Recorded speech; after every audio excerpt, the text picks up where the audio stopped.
If you ask most people about high-res music, and when I say high-res music, I mean as high as 24-bit by 192 kilohertz sampling versus CD quality 16-bit 44 kilohertz or 48 kilohertz. Most people will tell you that there's a difference. The question is, can you hear the difference? There certainly is a difference on paper.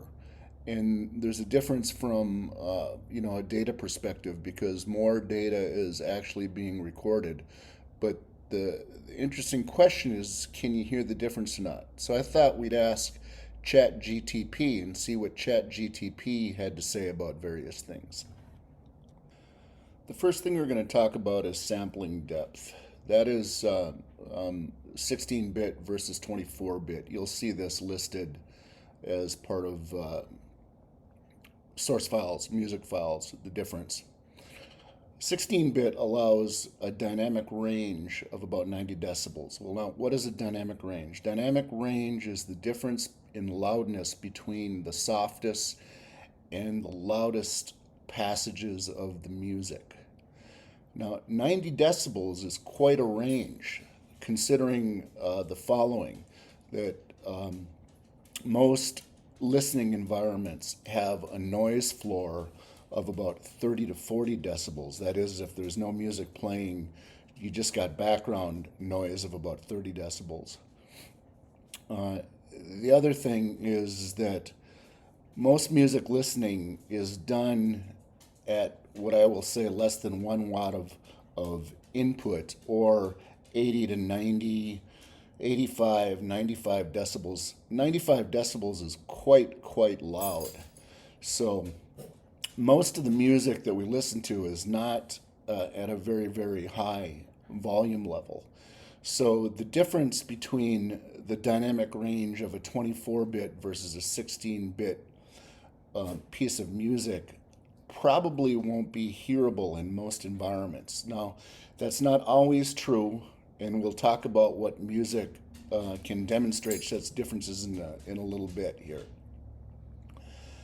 Quantization noise is a side effect of the digitation process, and 24-bit audio will reduce this quantization noise.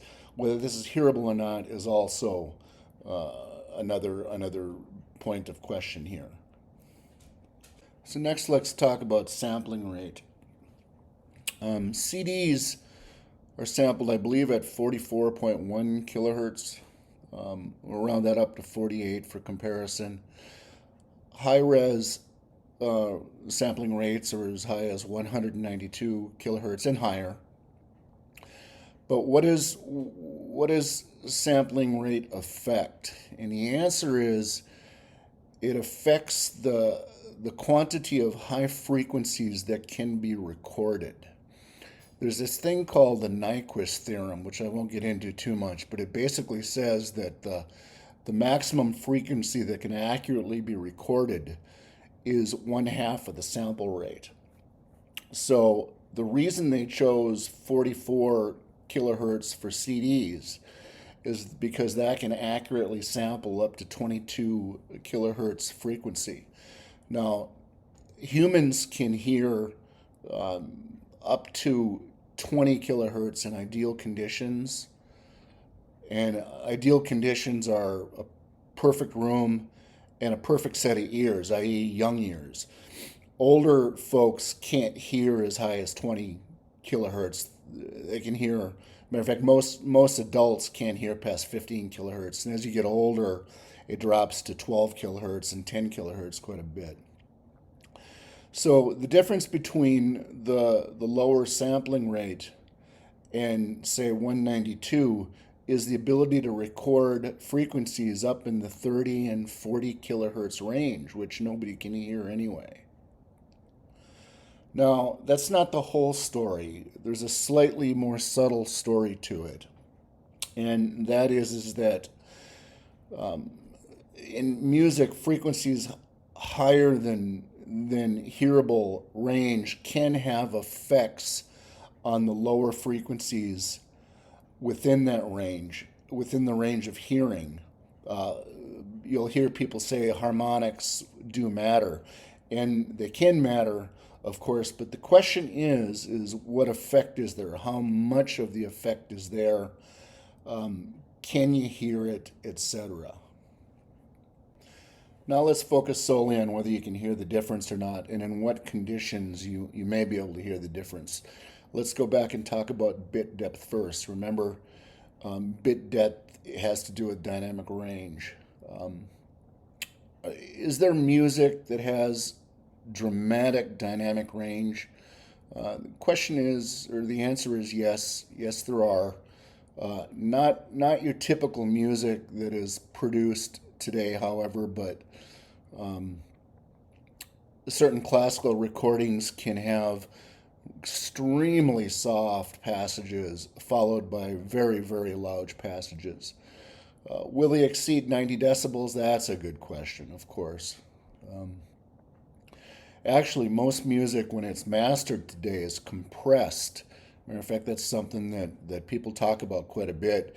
And what compression does is it narrows the difference between the lowest passages and the highest passages in terms of SPL volume. So what it really comes down to is that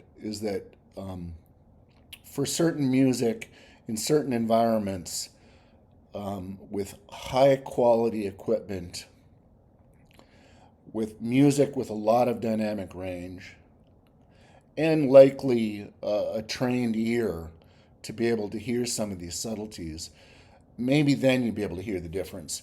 But the difference in a normal environment is probably something that you're never going to run across. Again, 24-bit depth allows a dynamic range of 140 decibels. And 140 decibels is something you're never gonna experience that because you're never gonna listen to anything at 140 decibels. Typical listening is at 80 to 85, 90 decibels maybe, and with a noise floor of 30 to 40 decibels, you're only needing 40 to 50 decibels of dynamic range, which is covered quite adequately with a 16-bit depth sampling rate. So what about the 192 versus 48 kilohertz debate? Recall that the difference in these two sampling rates is the ability to accurately record frequencies above 22 kilohertz. Now, does music contain content above 22 kilohertz? I mean, that's questionable there in itself. Um, if it does, can you hear it? No, you can't because our hearing goes up to 20 kHz at best, and most adults really can't hear much past 15 kHz. When you get older, you can't hear past 10, 12 kHz. You just can't hear those frequencies anymore. So can you hear this? Some will say that harmonics, those frequencies up high, do make a difference, and I'm not going to dispute that. Um, my physics recollection is that it shouldn't, but I'm not going to dispute that because that seems to be what the industry has been saying. However, do you have music content in that range? The answer is, probably not so much. Probably not so much. So, what does all this mean in the end? Can people hear the difference between this super high res music and normal high res? Uh, you know, yeah, people claim they can, and I believe them. I can't. I mean, I know this for a fact. I have tried hard to listen to the differences, and I can't hear them. Many report that it's in soundstage mainly, and I'll admit that I haven't done that detailed level of analysis to try to understand whether soundstage is a little bit better in a 192 versus a 44.1 kilohertz sample track. But I believe them. No, and I have decent equipment too, but I can't hear it. But then in the end, I can't even hear the difference between lossy and lossless compression, and that's a whole nother story. So yeah, there are people. If you feel like you can hear the difference, good for you. Do it. That's good for you.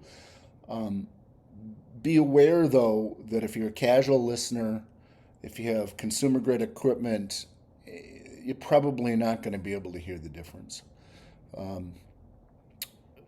People that claim they hear the difference, very few, if any, have done true A/B blind testing. So there's something called confirmation bias, which is you know which one is the better track, therefore the better track sounds better. If you get an opportunity to do A/B testing, go ahead and do that. There are some places on the web where you can hear the difference between lossy and lossless compression algorithms, like the difference between a FLAC file and an MP3 file. And I can hear the difference there. Um, with better, that's because MP3 wasn't very good. I mean, there are better compression algorithms today, like Opus, that improve upon that tremendously. And I've tried to hear the difference between lossless and Opus, and I can't hear it. So it's caveat emptor. You're going to get what you pay for. If it makes a difference for you, then it makes a difference for you, and go for it. If you can't hear the difference, then maybe paying that extra money for the high def streaming service isn't worth it. Anyway, Lance here, Vintage Speaker Audiophile. Thanks for watching up to this point. Hit the like button if you found value in this, please. Maybe subscribe. Thanks.